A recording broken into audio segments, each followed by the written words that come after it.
Coronation Street funeral showdown as teen, says goodbye to her love with Joel striking again. Next week on Coronation Street, brace yourselves for a heart-wrenching week filled with tragedy and turmoil.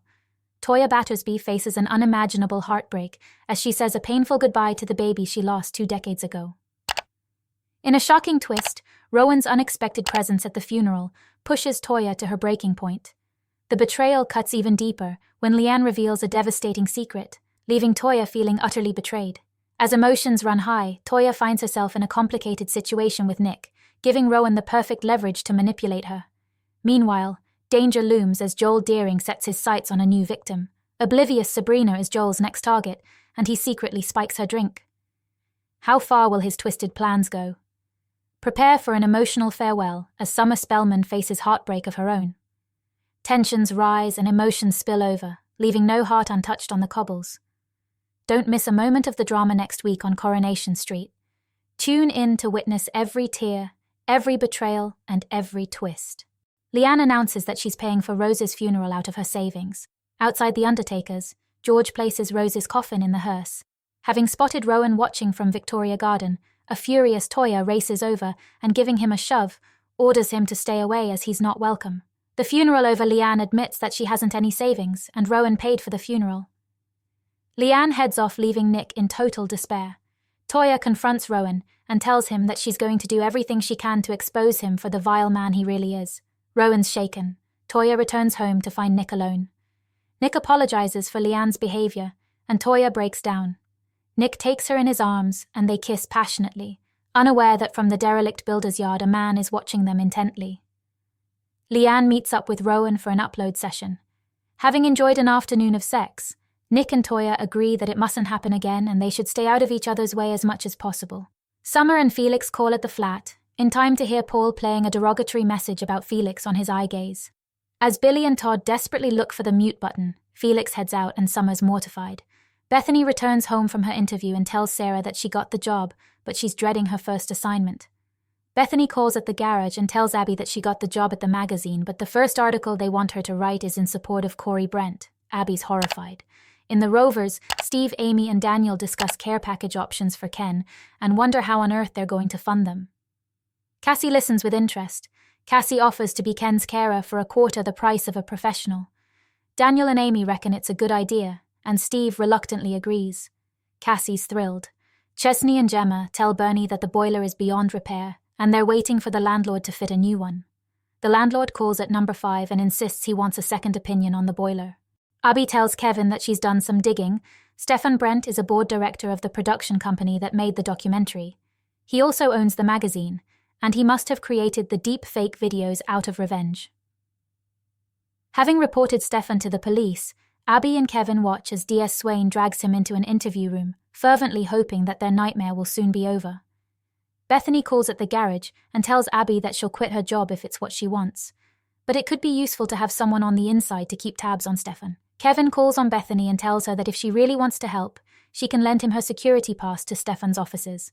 Bethany reluctantly hands it over. Steve makes out to Ken that Cassie's a qualified carer, and they hired her through an agency. Cassie starts work at number 1. But when she reveals that she's had no training and only stepped in to help out and save the family a bit of cash, Ken's quietly furious.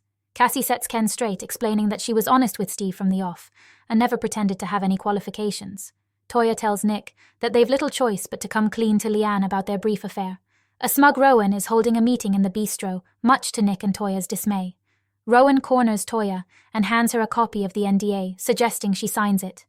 When Toya makes it clear she won't be blackmailed and she intends to come clean, Rowan points out that it'll destroy Leanne, but he'll be happy to pick up the pieces. Toya's sickened. Rowan makes a speech and announces that Leanne has been promoted to level 5, and he couldn't be more proud of her. The members clap and Leanne basks in the glory. Nick and Toya watch in disgust. Gemma resolves to chase the landlord again over the new boiler. Having had no luck with the landlord, Chesney tells Gemma that he'll look into installing an electric shower as they're far cheaper than a boiler. Having seen Felix off at the airport, Summer admits to Paul she was upset to see him go. The occupational therapist calls at the flat and, after quizzing Paul about his fall, suggests that it might be time to stop using the stair lift. When Abby asks Kevin about him getting up in the night, he puts it down to stress, but later calls into the salon with a stolen mobile phone and asks Max if he can hack into it. When Tyrone opens an email to find a video of Kevin breaking into Stefan's office, Kev assures him it is another deep fake video. Bethany sees Max with the phone. She realizes Kevin stole it and tells him not to drag her family into the situation. When Kevin turns up at Stefan's office, Stefan says his video footage of Kevin breaking and entering could land him in jail. Meanwhile, Abby is shocked when she overhears Tyrone telling Craig that Kevin has been the victim of a deep fake video. Kevin returns to number 13 to find Abby and Craig waiting. Will he report Stefan? Dee Dee informs Gemma that her landlord could be fined for failing to carry out essential repairs to number 5's boiler if she reported him. As Joseph is dropped home by his school friend Ollie's posh mum, Chesney's gutted to realize Joseph has made out he runs a successful catering empire. When Cassie arrives for work at number 1, Steve relishes informing her that her first task is to cut Ken's toenails. Cassie swallows her disgust. Enjoying Cassie's company, Ken suggests they go out for a spot of lunch. Amy is amused at how much Cassie gets under her dad's skin. Amy suggests to Steve that there's a spark between him and Cassie, and he's in denial about his attraction to her.